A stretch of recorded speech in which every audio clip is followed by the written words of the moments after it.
Lubis dan saya masih di Galeri Seni Popo Iskandar GSPI yang berada di seputar Ledeng, Kota Bandung. Dan masih juga bersama cucu dari pelukis besar yang ternyata juga penulis hebat dan guru menulis Popo Iskandar. Ini Mas Anton Susanto, entah salah ya. Nah, saya datang ke sini itu karena saya tertarik. Saat ini ada pameran lukisan bukan para sepuh sebetulnya. Kalau dibilang lansia, ya lanjut sih usianya gitu ya. Tapi kalau dibilang sesepuh apa sih? Nah ini boleh cerita nggak ke aku? Karena kalau dari versi PBB kategori pemuda itu sampai 60 tahun kan. jadi nggak ada istilah lansia ya. Gitu yang ya? 60 tahun itu masih kategorinya pemuda. Tapi jadi energinya masih tinggi sebenarnya. Pokoknya jangan sampai di atas 70 aja, soalnya kalau di atas 70 nggak boleh masuk ke mall.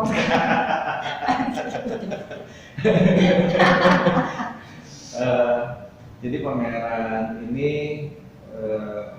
harusnya diselenggarakan bulan Juli kemarin. Harusnya bulan Juli, tapi saat kita mau menyelenggarakan ini tiba-tiba ada kebijakan PPKM kan, jadi kita undur waktunya sampai baru dibuka itu kemarin 20 Agustus dan berlangsung sampai ke tanggal 4 September. Dari 20 Agustus sampai tanggal 4 September. Ya. Oke.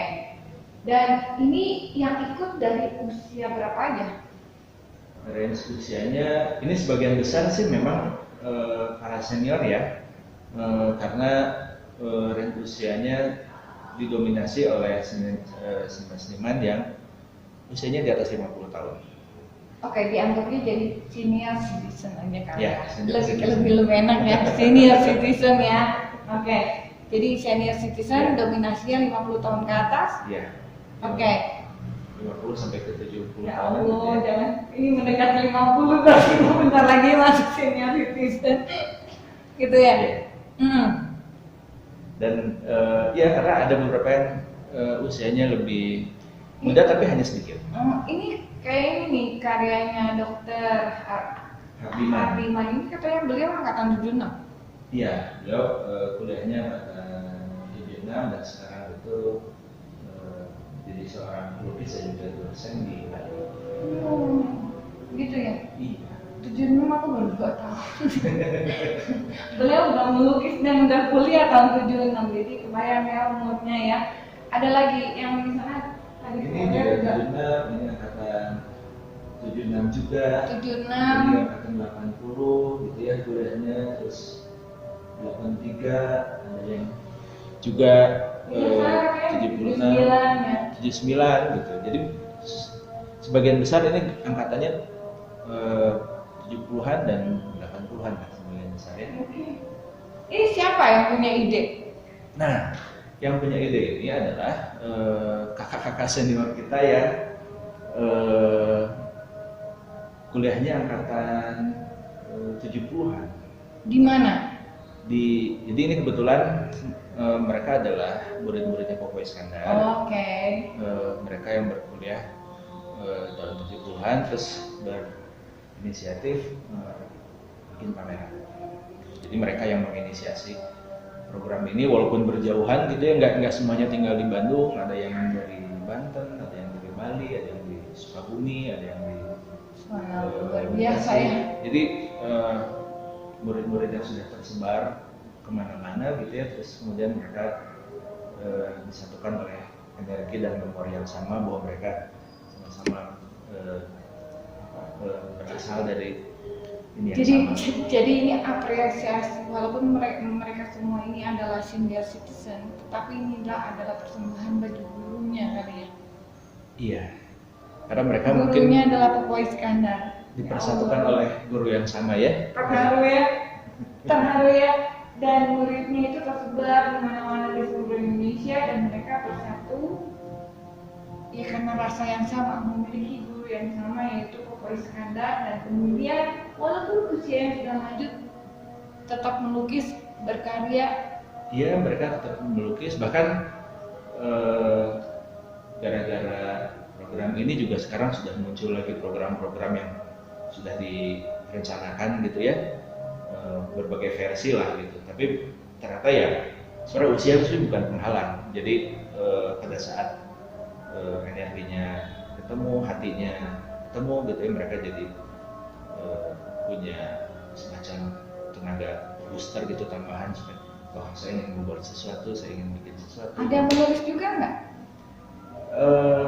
Yang mengkurasi pameran ini juga salah satu kurator yang juga seorang penulis. Jadi di antara seniman-seniman ini nggak semuanya menulis, tapi ada yang menulis dan dia dipilih untuk mengkurasi pameran ini. Terus ini kan, oke, mereka semua ini udah senior lah ya. Mereka itu pernah nanya nggak sebenarnya ngapain sih mereka masih berkarya? Ini sebenarnya jadi ini ya, jadi perbincangan di dalam beberapa waktu terakhir ini dari mulai kita menggagas. Jadi sebenarnya saya adalah orang yang diundang setelah mereka Punya konsep ini, punya ide ini. konsep ini. Oke. Jadi pada saat mereka punya konsep ini dan mereka ingin pameran ini terselenggaranya di sini karena mereka punya ikatan emosional dengan tempat ini, karena semua yang pernah jadi muridnya Koko Iskandar itu pasti pernah diajak ke sini untuk kuliah. Jadi pernah ruang kuliahnya pindah ke sini sebagai studionya juga, dan mereka pernah sama-sama punya guru yang sama dan kemudian ingin bersatunya itu pamerannya itu di sini, dan di situ baru saya diundang untuk membahas tentang program ini. Tapi ya mereka dulu yang menginisiasinya. Kok saya jadi kepikiran bagaimana murid-murid Koko Iskandar ini menulis kenangan. Bagaimana seorang Koko Iskandar mengajar, bagaimana membuat muridnya bahkan sampai sekarang di usia lanjut tetap teringat dengan gurunya. Kayak aku mau nangis loh, sebetulnya pengen nangis gitu ya kan, saking terharunya. Dan kayaknya kita bisa bikin program itu ya. Kak Mas Ido, coba ingat, ini para lansia, para senior citizen, orang-orang yang pernah menjadi muridnya Koko Iskandar, pasti usianya udah tua lah, gitu ya. Kita ajak penulis, bukan hanya melukis, bukan hanya menggambar, tapi menulis kenangan tentang Koko Iskandar. Bahkan sebenarnya Kang Hardiman ini juga salah satu murid yang cukup dekat sama beliau. Jadi setelah Kang Hardiman itu pindah dan menetap di Bali, mereka rajin berkorespondensi, saling berkirim surat, bercerita tentang kekaryaan, tentang kehidupan, dan ternyata sama Kang Hardiman surat-surat itu masih disimpan. Jadi bagaimana dialog-dialog beliau dengan Koko Iskandar itu menjadi sebuah catatan tersendiri. Aku jadi kayak terobsesi ya. Karena aku senang banget. Iya, gimana yuk kalau kita kumpulkan kenangan-kenangan dari murid ini, lalu mereka menulis, ada karya-karyanya, ada surat-suratnya, kita kumpul sama-sama. Oke, mungkin kita nggak perlu ketemu dulu, tapi kita bisa lakukan dengan Zoom misalnya ya. Karena kalau saya kan sering banyak ketemu orang yang ternyata punya cerita yang berhubungan dengan Koko Iskandar lah pada masanya gitu. Jadi kadang-kadang saya juga bingung ya, untuk pada zaman itu belum ada HP, belum ada media sosial gitu ya, tapi kenapa ketemu orangnya segitu banyak gitu ya, yang punya ceritanya segitu banyak, dan kemudian saya mendengarnya itu kan belakangan gitu ya, bertahun-tahun kemudian baru saya dapatkan ceritanya. Terus setiap orang punya versi yang beda-beda, tapi intinya sih ada satu benang merah bagaimana sebenarnya seorang Koko Iskandar itu dia punya talent scouting yang bagus, smart pasti, smart, dan gaya mendidiknya itu juga sangat berkesan. Jadi ada salah satu kisah dari senior kita ini yang melukis. Kemarin dia baru cerita ke saya bahwa suatu hari dia pernah ada dalam situasi ketemu dengan Popo Iskandar, memperlihatkan karyanya ke Popo Iskandar. Pak, ini lukisan Bisa biasa. Pak, ini lukisan saya. Oh iya, bagus, kata Popo Iskandar. Ya, lukisannya bagus. Lukisan penari ya, iya. Terus kata, kelihatan itu lukisan penari dan kelihatan cantik penarinya. Tapi kalau bahasa Sundanya ya, tapi tak yang gitu. Oh, kurang goyangannya. Itu jadi kita tahu itu penari, kita tahu itu cantik, tapi nggak kerasa narinya. Aku ya. Nah, terus memang ini ngelukisnya gimana? Kata Popo. Ya, saya dapat gambar-gambar ini referensinya dari kartu pos. Kata beliau.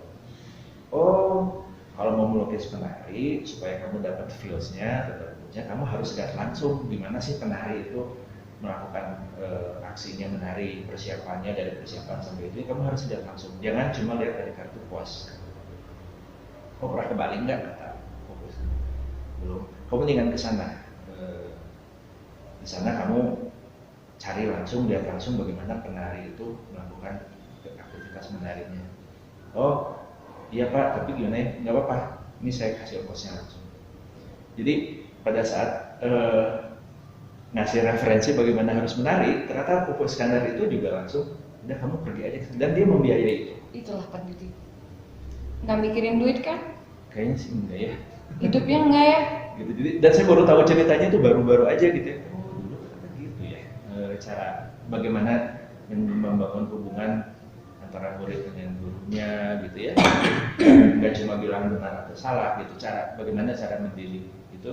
Nggak cuma nunjukin, tapi dia juga menjadi jembatan supaya itu bisa terwujud. Itu kalau menurut saya tercermin dari lukisannya. Kalau saya melihat lukisannya Popo dibandingkan dengan lukisan di zamannya gitu ya. Siapa yang kepikiran cuma gambar kucing gitu? Iya. Zaman dulu tuh ya kan pemandangan alam lah, tokoh lah, tuh tiba-tiba muncullah Popo Iskandar. Oke lah, maksudnya Abdullah dia muncul dengan abstraknya dan lain sebagainya. Tetapi tiba-tiba Popo nggak menggambar orang, gambar kucing aja. Itu gimana ya mikirnya gitu ya? Iya kan? Yang melukis kucing itu banyak, yang melukis ayam juga banyak. Tapi yang melukis kucing kayak Popo ya cuma Popo aja. Nah itu loh dia. Maksud aku tuh gitu. Jadi tiba-tiba muncul dengan itu gitu loh. Iya, dan pilihan tema-tema itu juga sebenarnya juga karena prinsip dari hidupnya itu ya. Jadi prinsip dalam melukisnya itu adalah melukis apa yang ada di sekitar hidup kita. Jadi nggak mencari tema yang kemana-mana gitu ya. Jadi dia melakukan observasi pendekatan baik secara fisik gitu ya, melihat kucing secara fisik ada di lingkungan kita, tapi juga bagaimana kucing itu secara kultural ada di dalam masyarakat Sunda. Jadi simbol kucing itu jadi simbol-simbol tertentu di dalam masyarakat budaya masyarakat gitu ya.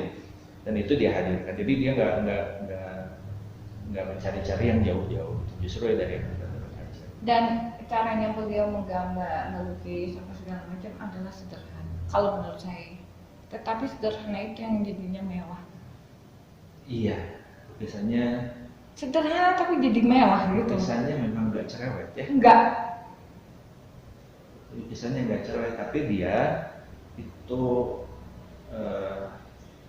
kalau misalnya ada dalam sebuah ruangan dia akan stand up gitu ya. Dia akan kelihatan. Dia akan kelihatan walaupun dia nggak cerewet karena lukisannya nggak pernah heboh. Enggak. Cuman ya itu yang saya tertarik ini, misalnya hitam. Itu bisa nempelinnya hitamnya beda-beda gitu loh. Iya. Ya, nah itu yang bikin ini pasti harus eksperimen. Bikin gradasi hitamnya itu kan yang capek. Jadi menggambarkan hitam itu bukan menggunakan cat warna hitam aja. Iya. Jadi ada warna biru, ditambah kuning kayaknya. Saya punya waktu tahun 2016 lukisan-lukisan Popo Iskandar itu seperti pinjam dibawa untuk dipamerkan di Austria, di Vienna gitu ya. Dan galeri yang menyelenggarakannya holdernya itu sebelumnya datang dulu ke sini untuk lihat langsung karya-karya Popo Iskandar. Terus di salah satu karya Popo Iskandar dia tuh diem gitu ya, diem lihat karya lukisan itu tentang lukisan air terjun. Warnanya sih kalau kita lihat di foto itu cuma hitam putih aja. Nah, terus monokrom ya? Enggak. Sebenarnya enggak, cuma karena dominannya seperti warna tebing warna hitam dan kayak Aku belum lihat warna putih. Terus galeris itu juga bilang, panggil saya gitu, tonton sini. Saya kan ini ya, saya kan berbahasa Jerman. Terus kamu di sini pasti berbahasa Indonesia, iya, dan mungkin berbahasa Sunda. Coba kamu diam di sini, di depan lukisan ini, kata dia. Terus, emang kenapa? Kok bisa dengar nggak ada air yang lagi turun gitu ya, ada suara air. Nah, kesian banget, kata dia ya, kesian banget orang yang baru lihat karya hanya dari foto, karena itu nggak akan nyampe. Kalau kamu diam di sini langsung, walaupun saya beda bahasa, beda kebudayaan gitu, tapi saya diam di sini, saya bisa mendengar ada air yang mengalir di atas batu gitu. Saya jadi diam kan, saya berarti ini iya ya. Ya karena tapi itu bahasa seni. Keluasan bahasa di dalam Bahasa seni. Seni itu gitu. Jadi dia melampaui bahasa itu sendiri, melampaui kebudayaan itu Betul. sendiri. Gitu. Dan itu di Cikawbu kalau menurut saya, makanya di dalam mungkin kita lebih kenal dengan estetika yang ketika sudah seni menemukan bentuknya, maka menjadi estetika yang sendiri. Iya. Iya toh? Iya. Dan kan pengalaman setiap orang berhadapan dengan karya seni itu juga beragam ya.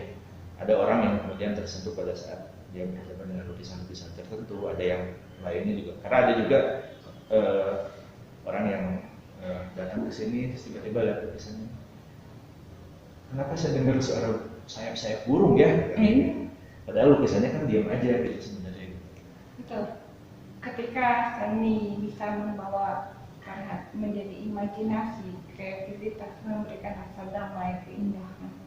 Itu yang saya bilang bahwa seni itu anugerah, karena itu pasti dibuat atau diberikan dari Allah kepada manusia untuk bisa diteruskan. Rasa itu, makanya Rasul juga bilang nih, Kang, saya suka bilang sama murid dan sama teman-teman saya, jangan pakai ini kalau mau nulis, mau berkarya, beda rasanya. Iya, dan melukis ataupun menulis juga bukan hal yang didominasi oleh bakat sebenarnya. Iya, betul. Jadi itu semuanya juga berhubungan dengan keterampilan. Artinya konsistensi belajar. Iya, konsistensi, pengulangan, latihan, terus menerus itu akan kemudian membentuk karakter tulisan, karakter lukisan dari seorang seniman itu dibentuk dari jam terbang. Walaupun misalnya gitu dia menganggap di awalnya dia nggak punya bakat, tapi dengan latihan sering melihat banyak referensi, dia kemudian akan menemukan melukis seperti apa yang paling mewakili akan menemukan dirinya. bentuknya sendiri. Dan ketika sudah menemukan dirinya, dia nggak perlu lagi khawatir apa kata orang ini, kata orang enggak, itu sini. Tuh. Iya, dan yang paling bahagia biasanya yang gitu. Yang gua happy, saya nggak peduli dengan teori-teori, pokoknya ini saya, kan gitu ya. Top ya, top. Oke, makasih banyak Anton. Dan aku minta izin nih, aku pengen datang lagi ke sini. Iya, boleh. Aku pengen ada lukisannya salah satu idola aku sebetulnya. Itu adalah ada lukisannya dan aku pengen bacain tulisannya. Aku minta izin nih sekarang. Boleh, silakan, karena setelah pameran ini selesai, display ini akan berganti lagi dengan karya-karya Popo Iskandar. Oke, dan kita nanti bicarakan program-program yang kita bisa adakan, Iya. baik untuk guru, ya bisa kita lanjutkan apa? Tadi lomba menulis para guru Popo Iskandar, kan itu, ayo kita lanjutin yuk, ya kan? Kita bikin belajar menulis. Karena belajar menulis itu juga sebenarnya bukan bukan cuma sekedar memproduksi tulisan, tapi Bukan. bagaimana kita memahami cara berpikir kita. Exactly. Pola pikir, struktur berpikir, Iya. cara berpikir, menemukan masalah sampai menyelesaikan masalah. Itu yang disebut dengan literasi. Jadi kalau orang berpikir namanya literasi itu hanya sekedar menulis. Jadi Iya. betul bahwa yang namanya literasi adalah soal pola pikir, cara berpikir, menemukan masalah dan solusi. Betul ya? Seneng banget deh, Pop ya. Makasih banyak Ya. Kak ya. Terima kasih banyak banget. Semoga apa yang sudah diberikan oleh Mas Anton ini menjadi berkah dan manfaat bagi kita semua. Amin ya. Amin. Dan kita berdoa sama-sama untuk kakek beliau, seorang pelukis besar yang juga ternyata penulis hebat, almarhum Popo Iskan. Kita doakan sama-sama ya. Terima kasih. Oke, nanti kita balik lagi dengan saya yang akan di sini membacakan tulisan Popo Iskandar dengan background kisah-kisah beliau.